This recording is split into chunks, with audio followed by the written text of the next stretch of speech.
La maravillosa intervención divina llega de parte de Dios en los momentos que nosotros más lo necesitamos. Tal vez en ese momento donde no encontramos salida, donde la desesperación, la tristeza y el dolor ha embargado el corazón, Dios en su gran bondad siempre da el auxilio, extendiendo su mano, usando a personas, abriendo puertas.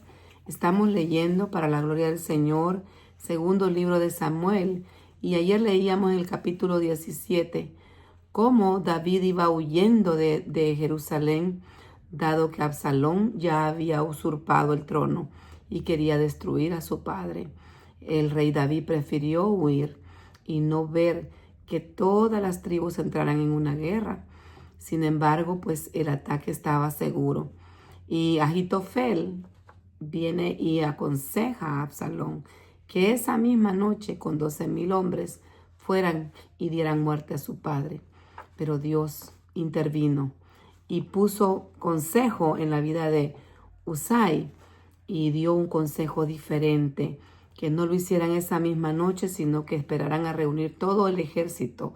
Y eso dio tiempo para mandarle avisar a David, para que David se preparara, para que David pudiera tomar ventaja, cruzar y avanzar y reorganizarse.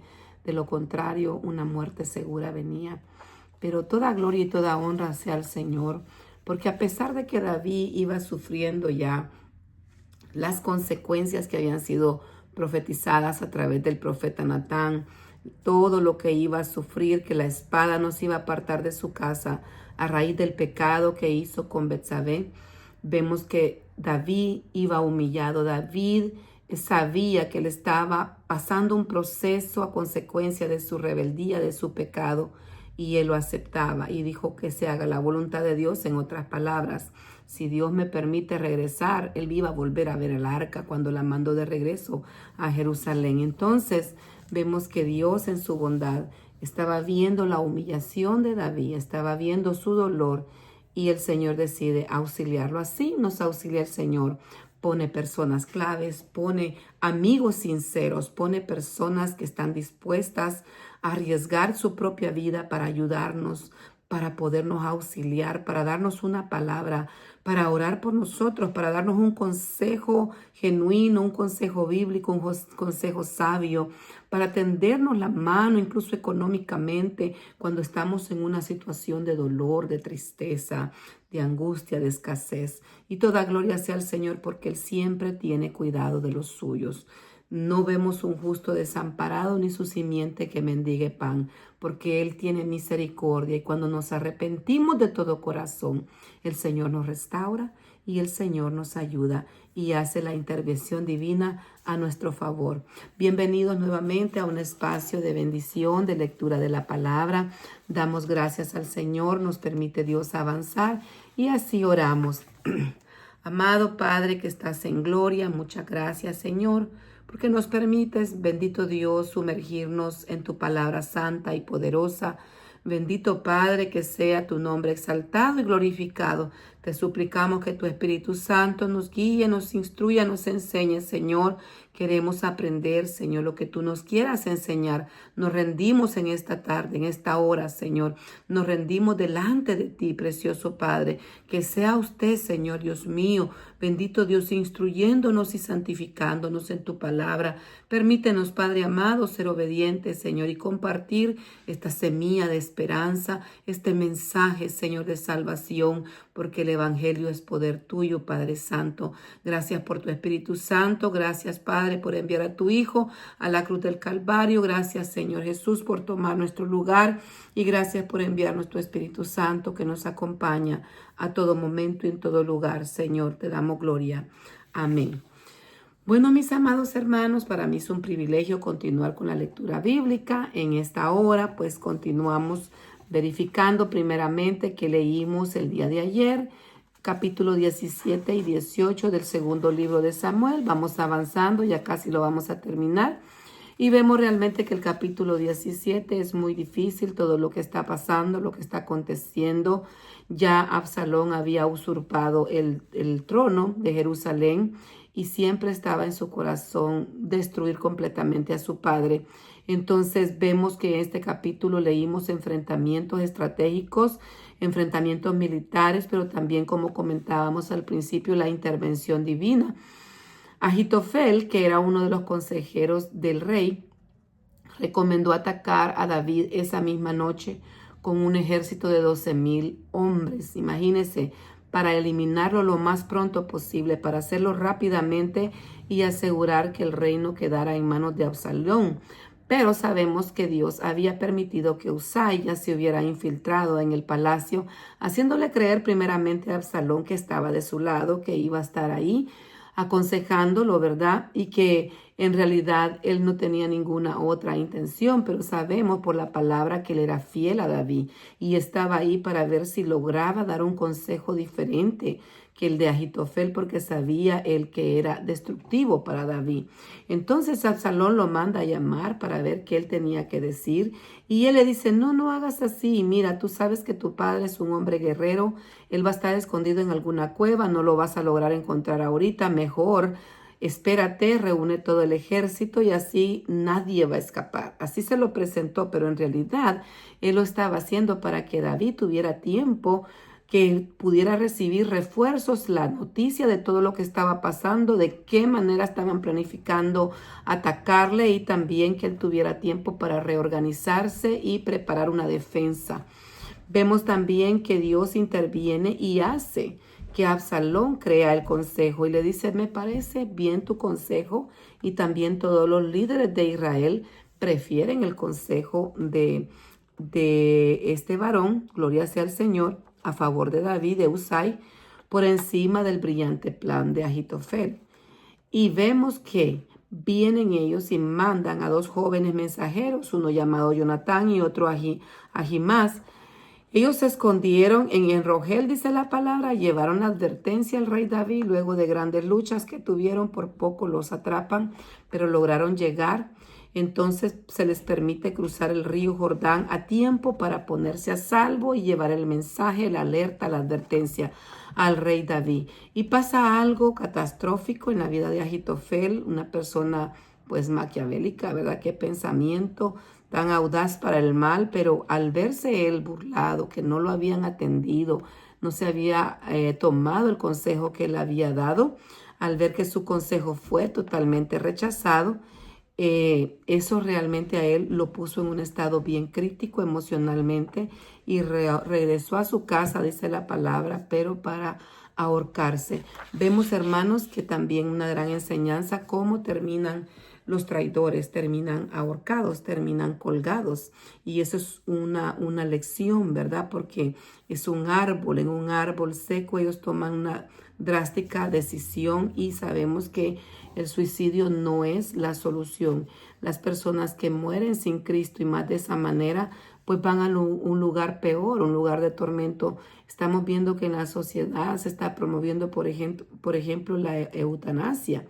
Y eso realmente no es la solución. Cuánto dolor, porque la gente dice: quiero dejar de sufrir, estoy con una enfermedad terminal muy dolorosa, pero realmente el que da la vida es Dios, es el único que tiene la autoridad de quitarnos la vida. Él sabe cómo y cuándo. Al final, en un momento nos vamos a ir de esta tierra. Lo que las personas no saben es que ellos atentar contra sí mismos van a una condenación eterna. Y es duro, es difícil decirlo, pero es la verdad, y hay que ser valiente y advertir a las personas, alertar a la gente de que no lo haga, que no lo considere. Nosotros tenemos que ser pro vida y tenemos que dar el mensaje completo, que existe el cielo, un lugar de bendición, de salvación, de paz y felicidad, pero también existe el infierno, un lugar de tormento. Tenemos que alertar, porque las personas tienen que también recibir la verdad para que ellos puedan tener ese momento, los que están considerando hacer eso en contra de su vida, que van a un lugar peor, que si hacen eso, van a un lugar de tormento y van a un lugar de sufrimiento donde realmente ya no podrían salir. Es en vida. Nosotros tenemos que confiar en Dios, poner nuestra esperanza y confianza en el Señor y seguir adelante, porque ningún sufrimiento terrenal es comparado al sufrimiento eterno. Entonces tenemos que alertar. Mire cómo termina el capítulo número 17 y en el capítulo número 18 las tropas del rey David vienen y derrotan a Absalón, vienen y se reúnen, pues hay una preparación para poder enfrentar la persecución que viene, el ataque que viene al rey David. No le permiten ir al rey David a la guerra, más bien le dicen, no, quédate tú acá donde se estaban refugiando, pero el rey David da una orden a sus generales. David organiza su ejército en 3 divisiones, bajo el mando uno de Joab, dice la palabra, otro de Abisai y el otro de Itaí. Antes de la batalla en el bosque de Efraín, David ordena públicamente que por favor le perdonen la vida, que no le vayan a hacer daño a su hijo Absalón. Entonces los generales están ya advertidos y la orden es que perdonen la vida de su hijo Absalón. Pero vemos que viene la situación difícil y los rebeldes sufren una gran derrota. Durante la huida, dice la palabra, Absalón tenía una gran cabellera y esa cabellera queda enredada en las ramas de una encina. Entonces, él queda ahí suspendido. Ahí queda Absalón. Entonces viene Joab y hace caso omiso a la orden y mata a Absalón atravesándole el corazón. Y luego pues obviamente viene la noticia al rey David. Esto trae una gran tristeza. Imagínense como padre recibir esa noticia y a pesar de que su hijo lo iba persiguiendo, a pesar de que sabía que el mismo Absalón si lo hubiese encontrado no hubiese tenido misericordia de él, un padre está dispuesto a dar su vida. Y el luto del rey es algo tan doloroso que se lee en la Biblia cuando él se da cuenta que su hijo había muerto. Al enterarse de esa noticia, pues obviamente dolorosa, trágica, el rey sube a su habitación y ahí en la puerta se lamenta profundamente con un grito desgarrador. Y él grita, hijo mío Absalón, ¿quién me diera que muriera yo, dice el rey David, en lugar de ti, Absalón, hijo mío? Se lamenta. Pero entonces viene también la intervención de Joab.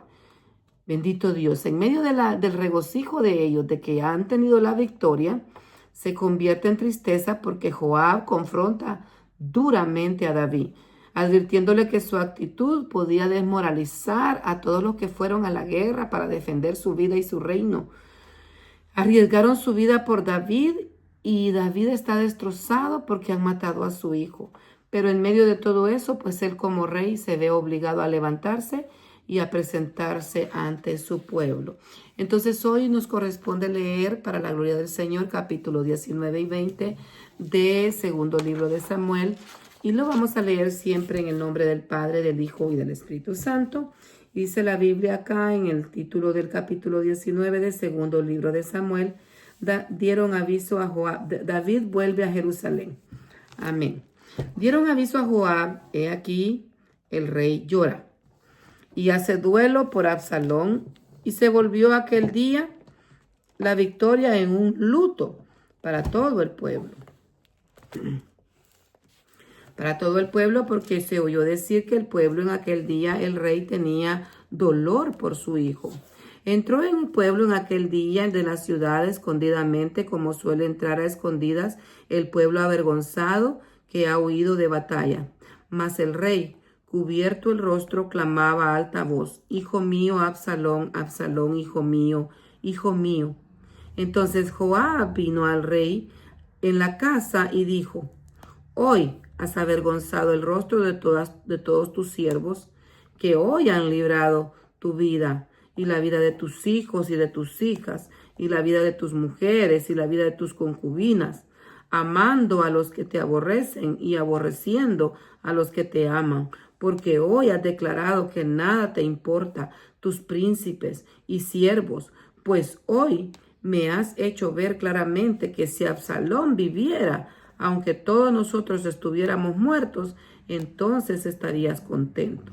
Levántate pues ahora y ve afuera y habla bondadosamente a tus siervos, porque juro por Jehová que si no sales, no quedará ni un hombre contigo esta noche, y esto te será peor que todos los males que te han sobrevenido desde tu juventud hasta ahora. Entonces se levantó el rey y se sentó a la puerta, y fue dado aviso a todo el pueblo diciendo: He aquí el rey está sentado a la puerta. Y vino todo el pueblo delante del rey, pero Israel había huido cada uno a su tienda. Y todo el pueblo disputaba en todas las tribus de Israel diciendo: El rey nos ha librado de mano de nuestros enemigos y nos ha salvado de mano de los filisteos, y ahora ha huido del país por miedo a Absalón. Y Absalón, a quien habíamos ungido sobre nosotros, ha muerto en batalla. ¿Por qué pues estáis callados respecto a hacer volver al rey? Y el rey David envió a los sacerdotes Sadoc y Abiatar diciendo: Hablad a los ancianos de Judá y decirles: ¿Por qué seréis vosotros los postreros en hacer volver al rey a su casa? Cuando la palabra de todo Israel ha venido al rey para hacerle volver a su casa. Vosotros sois mis hermanos, mis huesos y mi carne. ¿Por qué pues seréis vosotros los que en hacer volver al rey? Asimismo diréis a Amasa: ¿No eres tú también hueso de mío y carne mía? Así me haga Dios y aún me añada, si no fueres general del ejército delante de mí para siempre en lugar de Joab. Así inclinó el corazón de todos los varones de Judá como el de un solo hombre para que viniesen al rey. Vuelve tú y todos tus siervos. Volvió pues el rey y vino hasta el Jordán. Y Judá vino a Gilgal para recibir al rey y para hacerle pasar el Jordán. Y Simei dijo a Gera, hijo de Benjamín, que era Bahurim, se dio prisa y descendió con los hombres de Judá a recibir al rey David. Con él venían 1000 hombres de Benjamín, asimismo Siba, criado de la casa de Saúl, con sus 15 hijos y sus 20 siervos, los cuales pasaron el Jordán delante del rey. Y cruzaron el vado para pasar a la familia del rey, para hacer lo que él le paciera. Entonces Simei, hijo de Gera, se postró delante del rey cuando hubo pasado el Jordán y dijo al rey: No me culpe mi señor de iniquidad, ni tenga memoria de los males que tu siervo hizo el día que mi señor salió de Jerusalén.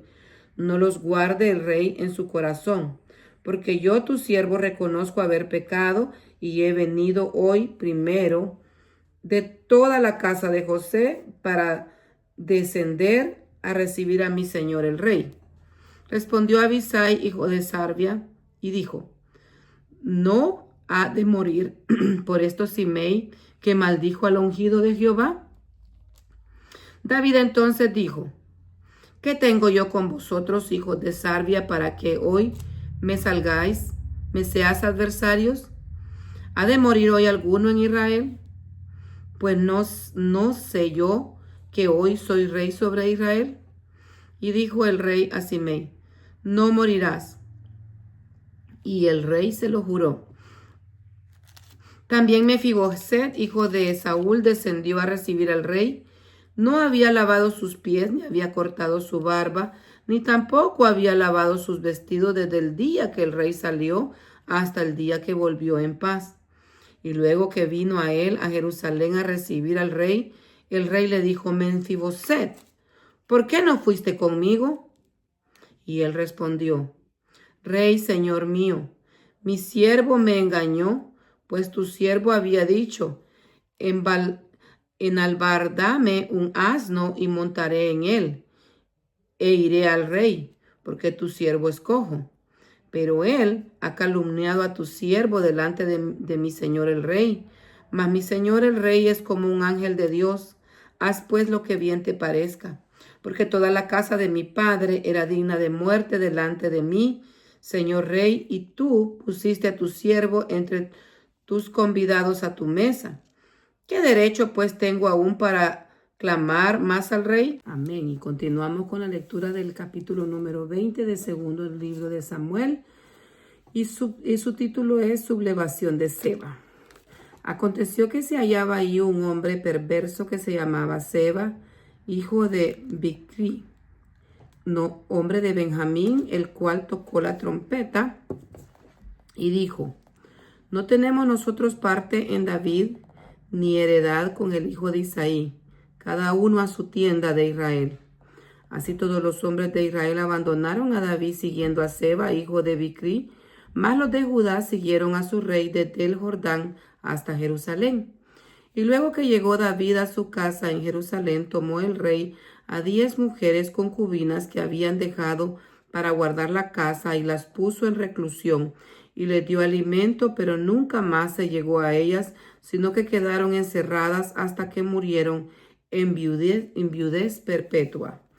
Después dijo al rey Amasa: convócame a los hombres de Judá por dentro de 3 días y hallaré tú aquí presente. Fue Amasa para convocar a los de Judá, pero se detuvo más del tiempo que se había sido señalado. Y dijo David a Abisai: Seba, hijo de Bicri, nos hará ahora más daño que Absalón. Toma pues tú los siervos de tu señor y ve tras él, no sea que halle para sí ciudades fortificadas y nos cause dificultad. Entonces salieron en pos de él los hombres de Joab y los cereteos y peleteos, y todos los valientes salieron de Jerusalén para ir tras Seba, hijo de Bicri. Y estando ellos cerca de la piedra grande que está en Gabaón, le salió Amasa al encuentro. Y Joab estaba ceñido de su ropa, y sobre ella tenía pegado a sus lomos el cinto de una daga en su vaina, la cual se le cayó cuando él avanzó. Entonces Joab dijo a Amasa: ¿te va bien, hermano mío? Y tomó Joab con la diestra la barba de Amasa para besarlo. Y Amasa no se cuidó de la daga que estaba en la mano de Joab, y éste le hirió con ella en la 5ª costilla, y derramó sus entrañas por tierra, y cayó muerto sin darle un segundo golpe. Después Joab y su hermano Abisai fueron en persecución de Seba, hijo de Bicri, y uno de los hombres de Joab se paró junto a él diciendo: cualquiera que ame a Joab y a David, vaya en pos de Joab. Y Amasa yacía revolcándose en su sangre a mitad del camino, y todo el que pasaba al verle se detenía, y viendo que aquel hombre, que todo el pueblo separaba, apartó a Amasa del camino al campo y se echó sobre él una vestidura. Luego que fue apartado del camino, pasaron todos los que seguían a Joab para ir tras Seba, hijo de Bicri. Y pasó por todas las tribus de Israel hasta Abel Bet Maaca y todo Barín, y se juntaron y siguieron también.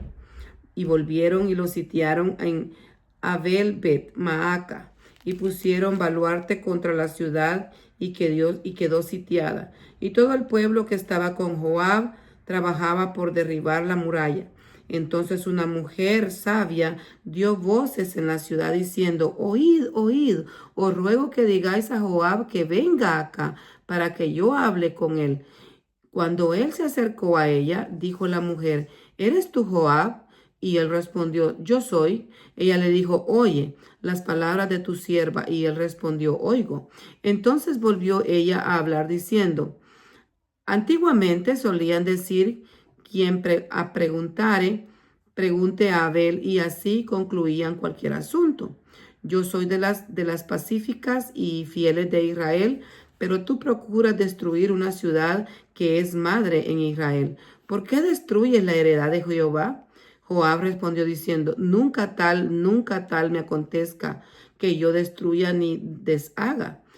La cosa no es así, mas un hombre del monte de Efraín que se llamaba Seba, hijo de Bicri, ha levantado su mano contra el rey David. Entregada a éste solamente, y me iré de la ciudad.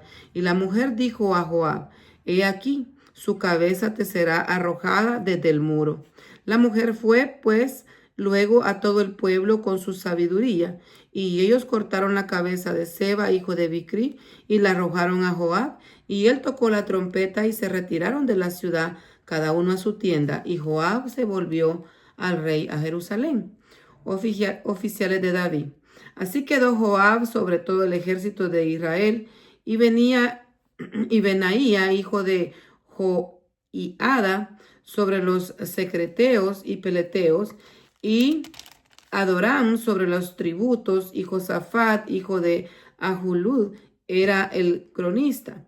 Seba era escriba, y Sadoc y Abiatar sacerdotes. Ira, Jaireo, fue también sacerdote de David. Hasta aquí llegamos con la lectura del Antiguo Testamento. Bendito sea el nombre del Señor. Hoy vamos a continuar con la lectura del Nuevo Testamento. Estamos leyendo en el Nuevo Testamento la primera carta a los Corintios. Gloria a Dios. Hoy nos corresponde leer el capítulo número 15 y vamos a ver brevemente qué leímos en el capítulo número 14. Pues la palabra del Señor nos sigue hablando, dando instrucciones con respecto a los dones espirituales. El apóstol Pablo sigue estableciendo de parte del Señor que el mayor es el amor, el propósito supremo, ¿verdad? Y nos ordena, nos aconseja de que nosotros tenemos que anhelar los dones y darle prioridad, ¿verdad? Sobre las lenguas en los cultos, a la profecía. ¿Para qué? Para que todos sean edificados. Pero todo debe de hacerse decentemente y en orden. Así lo dice la palabra. Y nos recuerda el Señor aquí en este capítulo que hemos leído, que el amor debe de ser ese motor que mueve todo esto, ¿verdad? Para la gloria del Señor, y también buscar que los dones espirituales sean siempre realizados en el amor que Dios nos pide para buscar, para realizar la edificación de la iglesia, para toda la congregación, para que todas las personas, los miembros, sean edificados. A veces, como dice la palabra, y leímos en 1 Corintios capítulo 14, bendito Dios, nos aclara a nosotros cuál es la finalidad de la profecía. Porque a veces hay nada más aceptación cuando hay consuelo, cuando hay edificación, pero no cuando hay exhortación. Entonces muchos creen que la profecía solo es para edificar y para consolar, pero leemos textualmente lo que dice en 1 Corintios 14:3, y dice la palabra: pero el que profetiza habla a los hombres para, número 1, edificación, número 2, exhortación, y número 3, consolación. Para 3 cosas, ¿verdad? Pero siempre en el amor del Señor. Entonces vemos también que el don de profecías es superior en el culto público porque proclama un mensaje de parte del Señor. Muchas veces, ¿verdad? Va a consolar a la iglesia, va a edificar, pero también muchas veces el Señor nos exhorta por nuestro bien. Dice la palabra que el Padre que ama, corrige.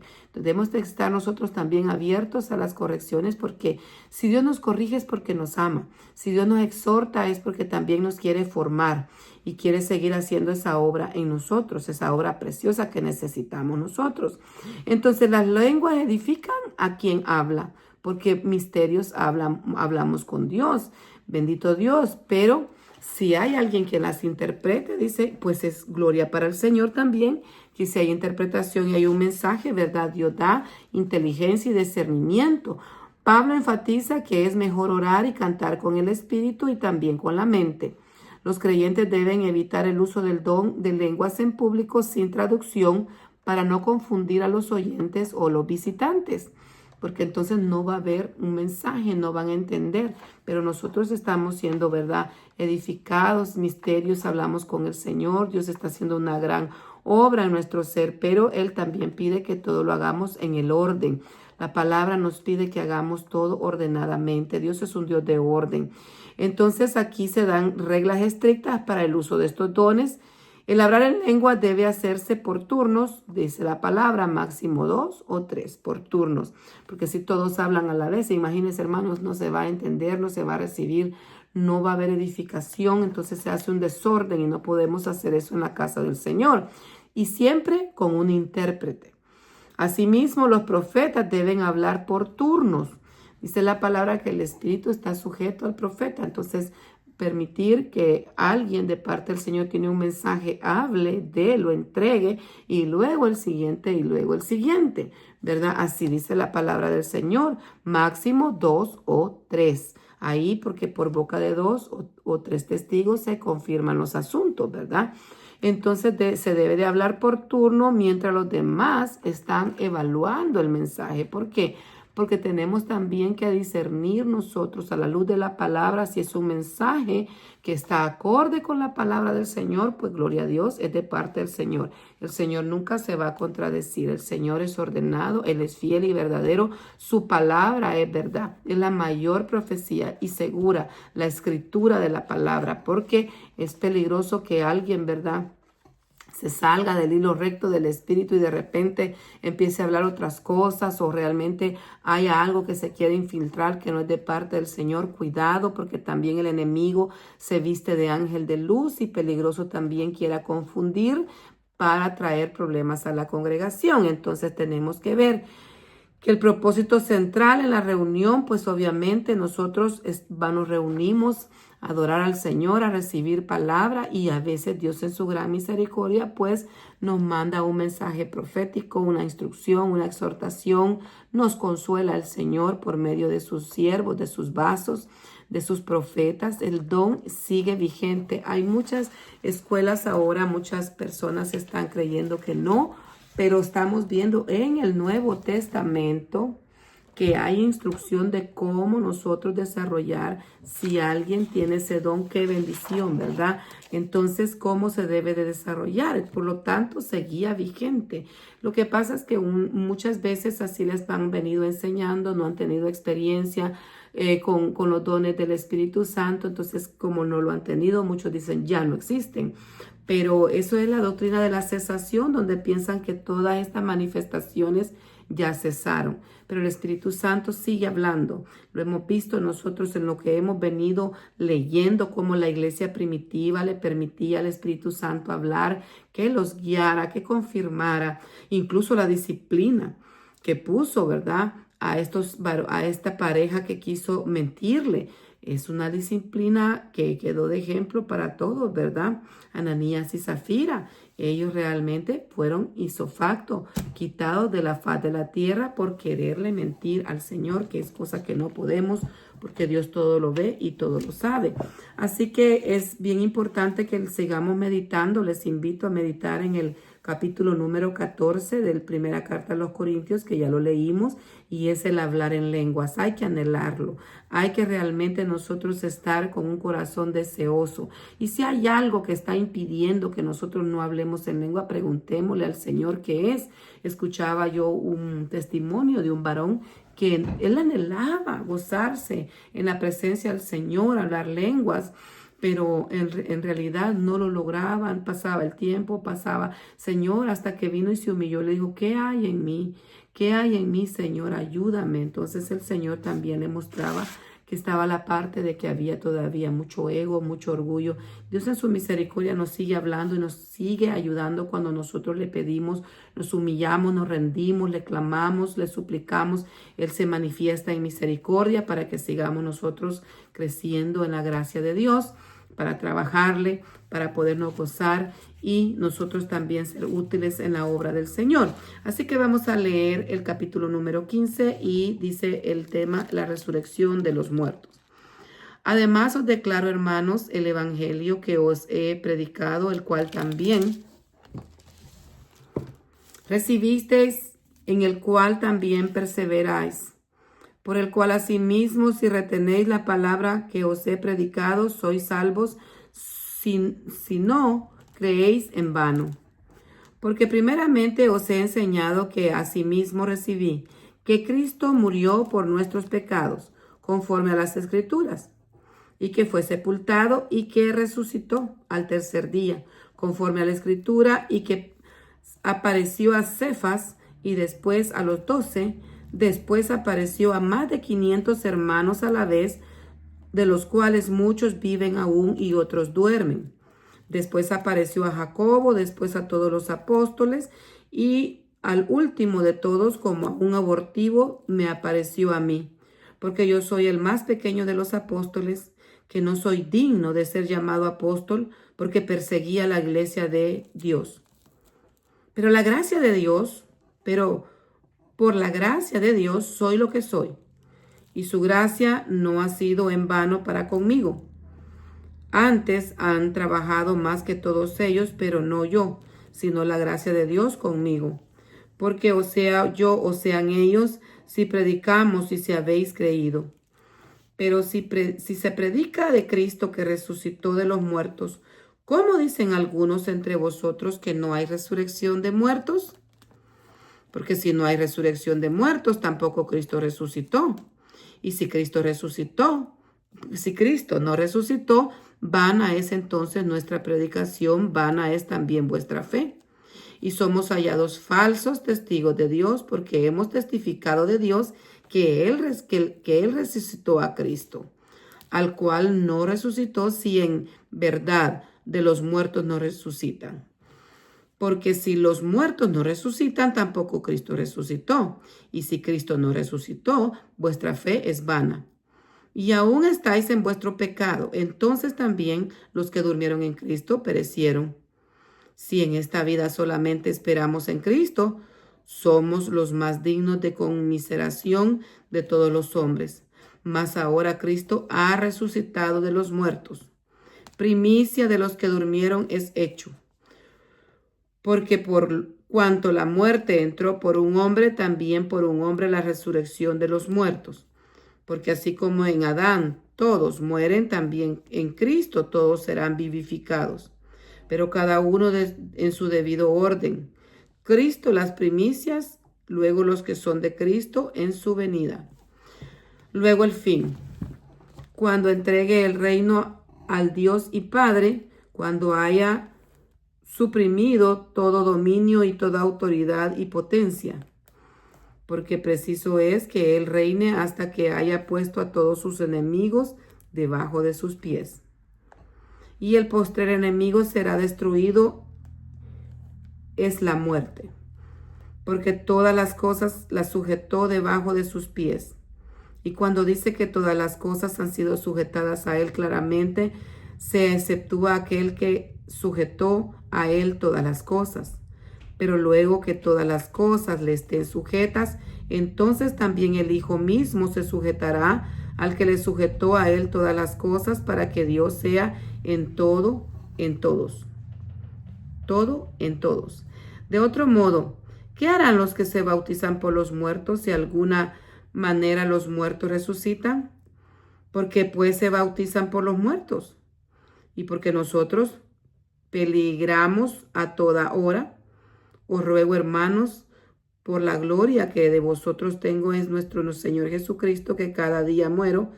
Si como hombre batallé en Éfeso contra fieras, ¿qué me aprovecha?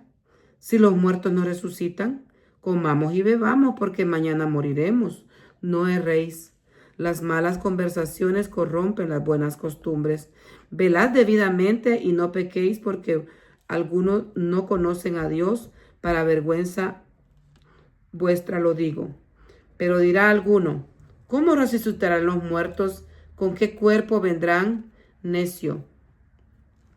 Lo que tú siembras no se vivificará, sino muere antes. Y lo que siembras no es el cuerpo que ha de salir, sino el grano desnudo, ya sea de trigo o de otro grano. Pero Dios le da el cuerpo como Él quiso, y cada semilla su propio cuerpo. No toda carne es la misma carne, sino que una carne la de los hombres, otra carne la de las bestias, otra la de los peces y otra la de las aves. Y hay cuerpos celestiales y cuerpos terrenales, pero una es la gloria de los celestiales y otra la gloria de los terrenales.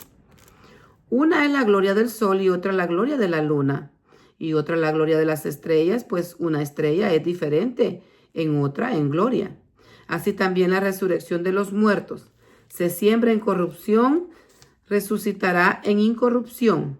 Siembra en deshonra, resucitará en gloria. Se siembra en debilidad, resucitará en poder. Se siembra en cuerpo animal, resucitará en cuerpo espiritual. Hay cuerpo animal y cuerpo espiritual. Así también está escrito: Fue hecho el primer hombre Adán, alma viviente, y el postrer Adán, espíritu vivificante. Mas lo espiritual no es primero, sino lo animal, luego lo espiritual. El primer hombre es de la tierra terrenal, el segundo hombre, que es el Señor, es del cielo. ¿Cuál el terrenal? Tales también los terrenales, y cuál el celestial, tales también los celestiales. Así como hemos traído la imagen del terrenal, traeremos también la imagen del celestial. Pero esto digo, hermanos, que la carne y la sangre no pueden heredar el reino de Dios, ni la corrupción hereda la incorrupción. He aquí os digo un misterio. No todos moriremos, pero todos seremos transformados. En un momento, en un abrir y cerrar de ojos, a la final trompeta, porque se tocará la trompeta y los muertos serán resucitados incorruptibles, y nosotros seremos transformados. Porque es necesario que esto incorruptible se vista de incorrupción y esto mortal se vista de inmortalidad. Y cuando esto corruptible se haya vestido de incorrupción y esto moral se haya vestido de inmoralidad, entonces se cumplirá la palabra que está escrita: sorbida es la muerte en victoria. ¿Dónde está, oh muerte, tu aguijón, y dónde, oh sepulcro, tu victoria? Ya que el aguijón de la muerte es el pecado, y el poder del pecado, la ley. Mas gracias sean dadas a Dios, que nos da la victoria por medio de nuestro Señor Jesucristo. Así que, hermanos míos, amados, estad firmes y constantes, creciendo en la obra del Señor, siempre sabiendo que vuestro trabajo en el Señor no es en vano. Gloria sea al Señor. Hasta aquí llegamos con la lectura. Si Dios nos permite, continuamos el día de mañana. Les motivo, les animo que sigamos adelante en el plan de lectura bíblico, que sigamos deleitándonos en la presencia del Señor, que sigamos creciendo en la fe, en la gracia de nuestro Señor y Salvador Jesucristo, que nuestro Padre Celestial sea glorificado, que su Espíritu Santo nos ayude a continuar para la gloria de su nombre. Así que Dios les bendiga y les guarde.